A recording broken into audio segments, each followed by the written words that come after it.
All right. It's already the next day.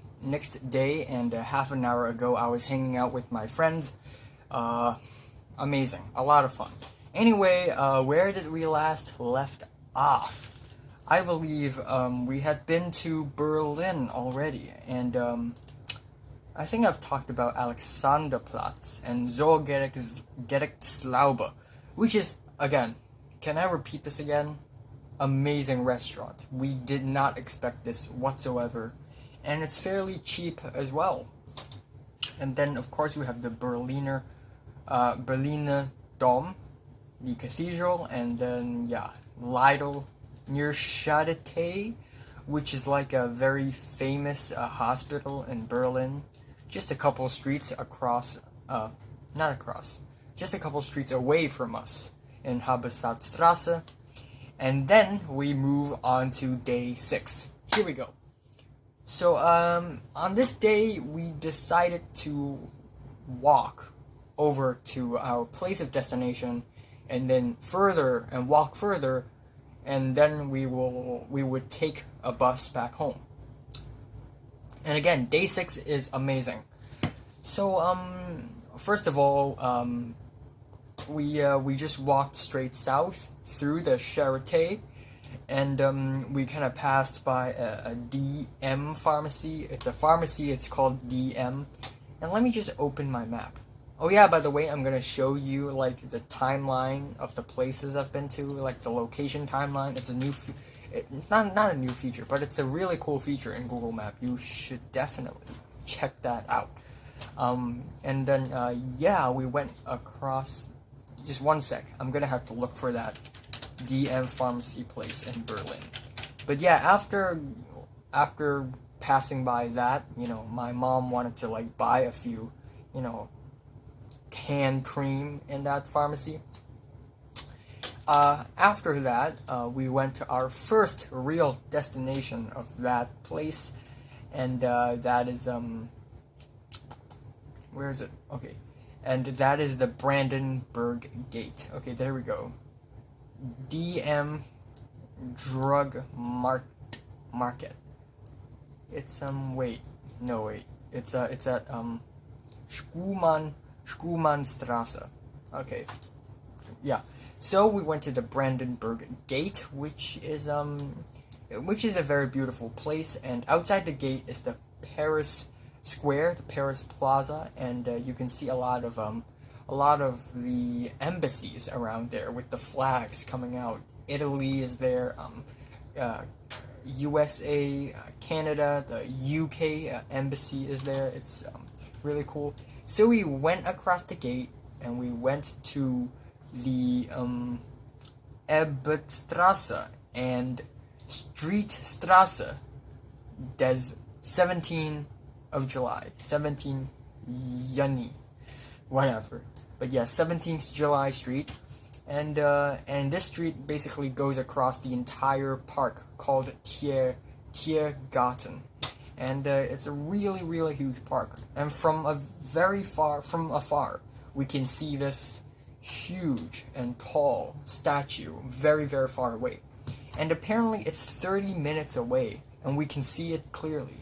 So it's just stunning, and we also tried to go into the Reichstag, but we kind of failed because it was full apparently, and we can't go up. But whatever, saves time. And then after trying to go to Reichstag but completely failed, we found a place to have lunch basically, and we but we used Google Map to find a restaurant, and the restaurant is Alt Berliner Wirtshaus, and it's nearby. It's on Wilhelmstrasse, and again another amazing restaurant. We had currywurst. We have pork knuckle again, except it's fried this time, so the surface, the skin is burnt to a crisp, and we had salad over there, which is really amazing. Yep. And then we just walked around. A couple minutes away is the Memorial to the Murdered Jews of Europe, which is a really interesting place because the entire place is an artwork, really, of gray concrete blocks. Some are taller, some are shorter, some are fatter, some are narrower.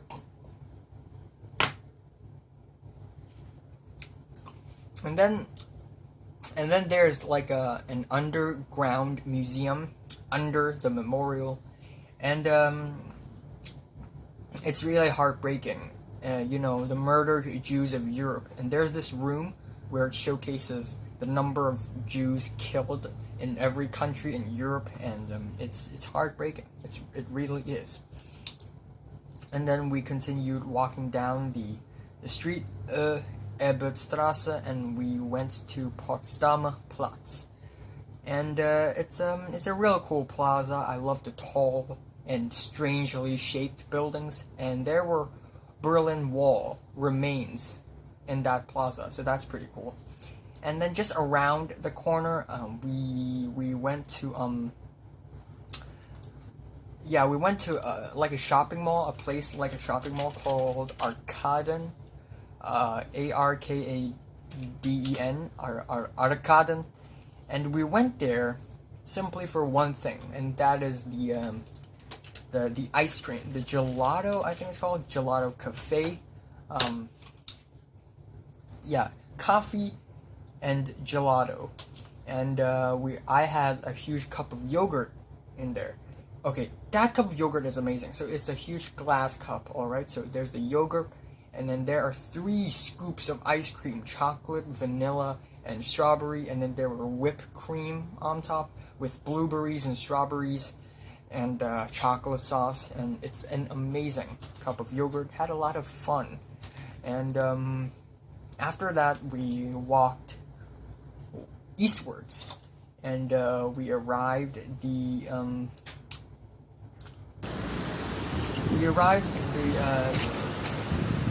Terror Topography, something like that. Topography des Terrors, which is basically this little museum, kinda underground, and it's about the Nazi period and stuffs, and journalists getting killed, and then furthermore,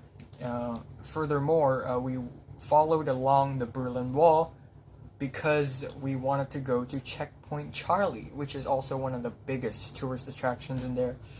And we could have taken photos, but it costed 10 euros, so fuck that.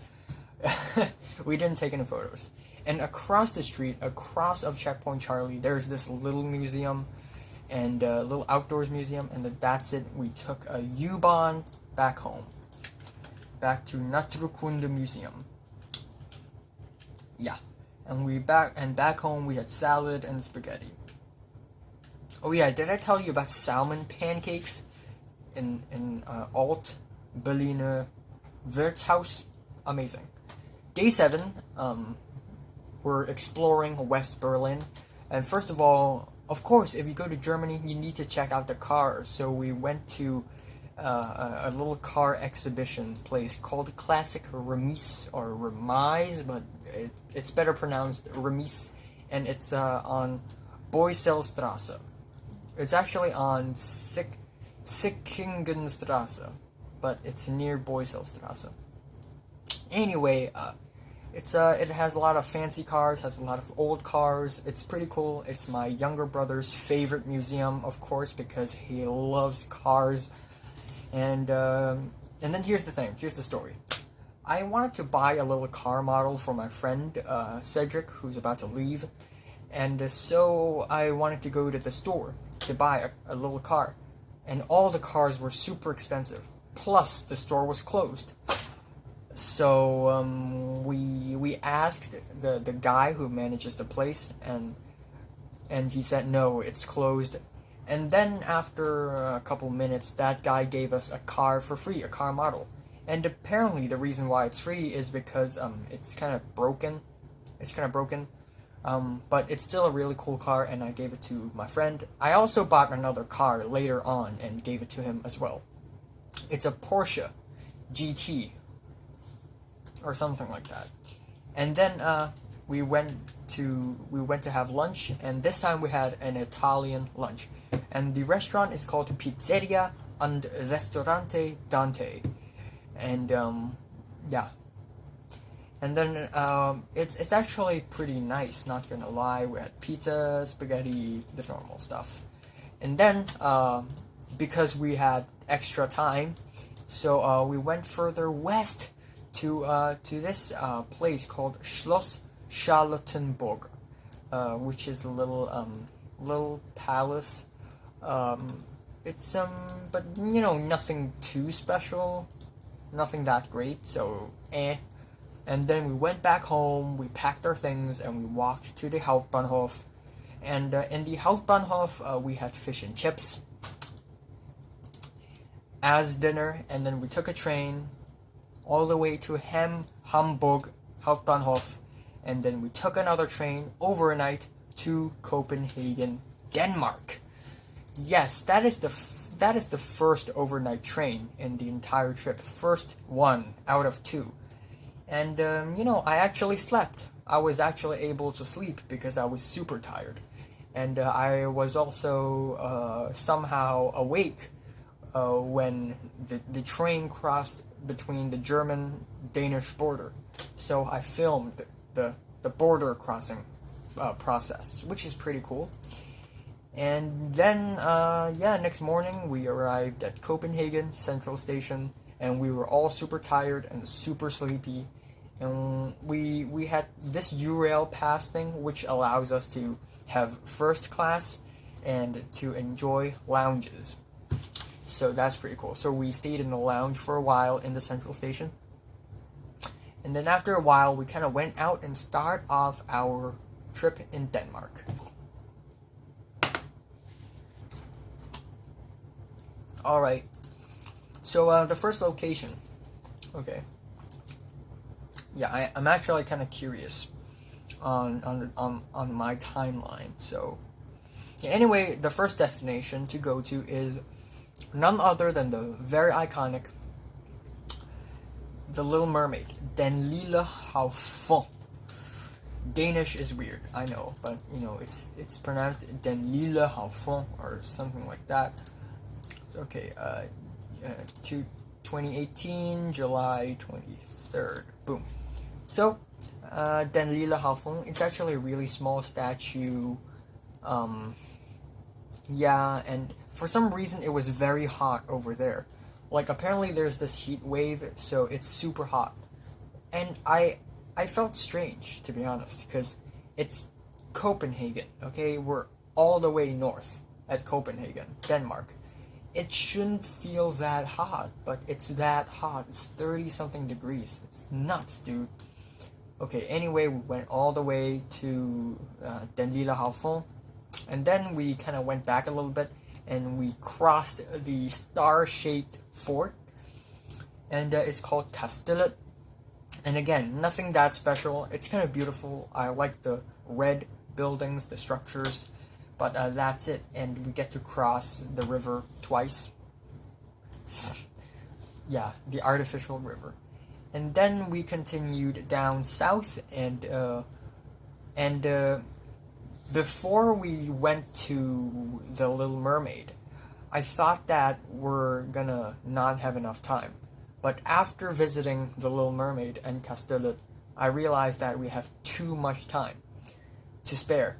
So instead of going to Amalienborg, we went to the Frederiks Church first. Which, although it's not like a huge church or anything, it's very beautiful. It's very blue inside. Blue is the main color of the church. And we kind of sat there for half an hour. And by that time, it was like 10:30. Yeah, 10:30. And there's this ceremony that's going to take place every 12 noon at Amalienborg. So after waiting in the church for half an hour, we went to Amalienborg to wait for another 1.5 hours. And it was really boring for some reason. I was really looking forward to to going to Copenhagen. But the first day kind of let me down a little bit because there's not much things to do.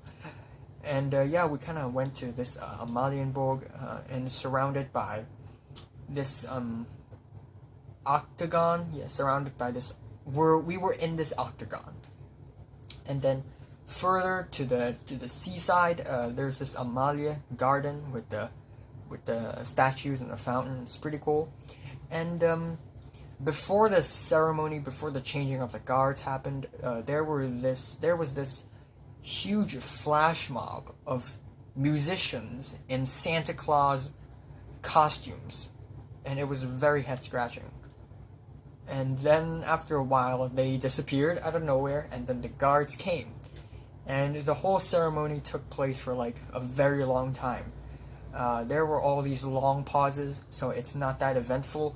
But yeah, I get to see guards change, so that's pretty cool, I guess. I don't know.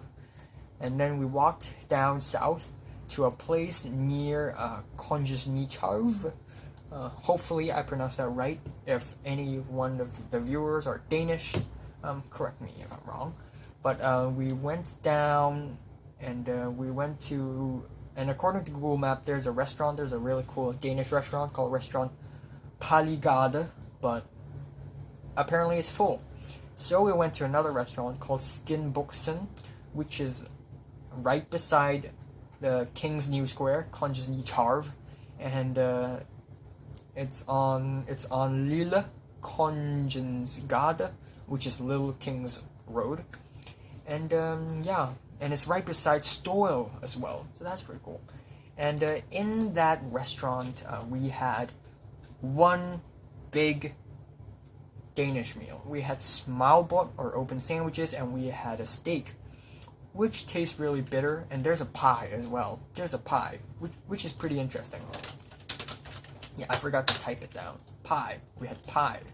We had a pie as well. Alright, and then after that, we were all very tired, so we went back home very early on. Our home is on the street called Gyldenløvesgade. Oh yeah, before going to our Airbnb, we had to go back to the central station to grab our stuffs, and we went to the Airbnb, and we were super duper tired, and I got locked. I locked myself inside the bathroom because the door lock is literally actually a key lock, which is weird. You know, there are a couple of Airbnbs that I had been to in Europe that actually used key locks, which is very non-trusty. So don't use key locks. And another thing that I don't like about Copenhagen are the road crossing, the traffic lights. Like usually when you know, like when it's green light and it's about to turn red, usually it blinks, right? But it doesn't blink in Copenhagen. So it suddenly turns to red light and everyone just goes back or runs to the other side of the street. Like, yeah. But, you know, other than that, Copenhagen is still probably the most beautiful city that I have been to in this trip. Anyway, now we're at day 8, and this is probably the last day that I'm going to talk about in this video. Day 8 is, day 8 is very eventful, and I can finally experience Copenhagen. And, yeah, so from Gyldenløvesgade, we went to the entrance of Tivoli. We didn't go in because it's fucking expensive. By the way, it's not euro over there. It's Danish crown. So keep that in mind. But yeah, Tivoli looks fantastic outside. I bet it looks amazing inside, but we were only outside of the thing. And yeah, we kind of went around, not around, but beside the Tivoli park. And yeah, we went to the city hall, the Rådhus, which is beside Tivoli and pretty nice, and it's a really nice city hall. You can see Danish flags hanging from the side. And then we went to the Danish National Museum, which is honestly probably my favorite place in this entire trip. And for one reason, actually for two reasons. But the one big reason is that this museum exceeded my expectations so much, because it's actually not only Danish, it's the entire world. Like, not only are there, like, Danish paintings and artifacts in there, there were, like, stuffs from India, stuffs from South America, Africa, Russia, Greenland, Arctic, Antarctica, Arctic, Greenland, Antarctica. We have things from China, Korea, Japan, Australia, Aboriginal stuffs. You can see all sorts of these stuffs from other countries in Europe, and it's the entire world inside. It's the entire world, and it's a huge museum. From the outside, it may look very small, but when you go in, what in the fuck? Like, it's just this never-ending museum, and it's super complicated. Like, you get this floor plan, all right, and when you look at the floor plan, you're like, well, it's not that big, right? But one room is actually really big, and it's separated into all of these different sections and all these different layers going left and right, and it's like 2 loops, east and west, and it's crazy. And on the top floor, there's this Egyptian exhibition of mummies and other artifacts, and wow. Like, before going into the National Museum, it's about like 1 p.m., and we were kind of hungry, but we were like, you know what, let's eat after this museum. And turns out it took us 2 hours to go through this museum, because it's just so fucking huge.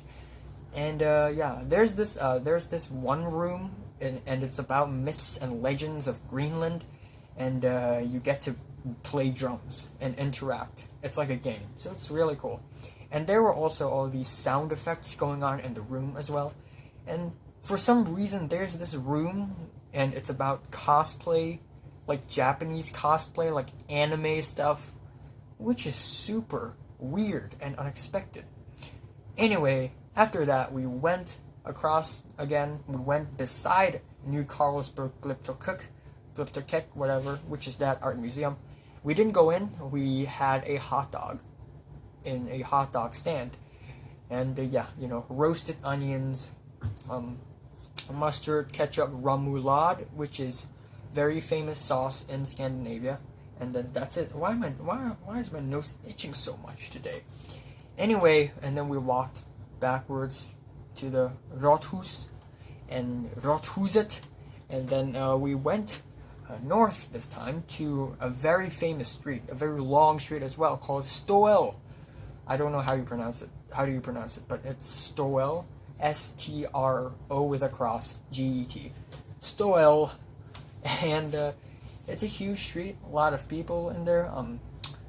You can buy a lot of souvenirs over there, actually real Danish cookies. And yeah, it's a lot of fun. There's a plaza in the middle. Yeah, everywhere in Copenhagen, you can see this small Chinese-ish structure. It's everywhere in Copenhagen. I don't know why. And yeah, we went to Stowell. We kind of walked, and there were Chinese restaurants over there for some reason. But yeah, and then we walked all the way back to the place that I've been to on the previous day, and that is Nytorv. Before that, we went to Danske Bank, the Danish bank, because my mom wants to get some money, and yeah, get some money, and yeah, that didn't happen. That failed. Yep. Yeah. Anyway, we went back to Nytorv, and it's under construction, so nothing that fancy. But what's fancy is what is beside the King's New Square, and that is Nyhavn, which means the new port. And yeah, you will see this row of house that's super colorful, and it's very beautiful. And we went to a little cafe nearby, which is in one of the rows of houses, and not cafe, restaurant. and it's called Fyrtøyet, which is a tinderbox, which is one of the short stories written by Hans Christian Andersen. But yeah, Fyrtøyet, and we had drinks over there. I had this very red colored raspberry soda, which is an amazing drink, and it's just very refreshing because we were very tired and it was very hot, and we had clams over there. It's pretty cool. Yeah, we had clams over there, and then after that we walked back home. We walked all the way back home. Oh yeah, before that we went to the round tower, Rundetårn, and yeah, round tower, and basically it's there's nothing inside. It's just white with bricks guiding you up to the top spiral. There's a little art museum exhibition thing in the middle for no reason, and then there's another room called the bell room, I believe, but it's really small, and there are toilets beside. And then we went up of the round tower, and it's just a very magnificent and stunning view of Copenhagen from the top, and we took a lot of pictures. And then after that, we walked back home. We passed by Nyhavn station again. So basically, our path on this day had crossed paths with our path from the previous day 3 times. 3 times including Central Station. We passed by Kongens Nytorv, and we passed by Nyhavn station. And yeah, and it was already 7 p.m. and we were gonna go to the fresh food market, but it was already closed. So in the end, we only went to Netto, the supermarket, and we had steak and pizza back home. And that's it. That's it, folks. That's all I'm gonna say on this video. I know that this video is already long enough, already super long, but you know what? Yeah, I'm gonna talk about Stockholm, Helsinki, and Oslo, and Gothenburg on the next video. Cheers.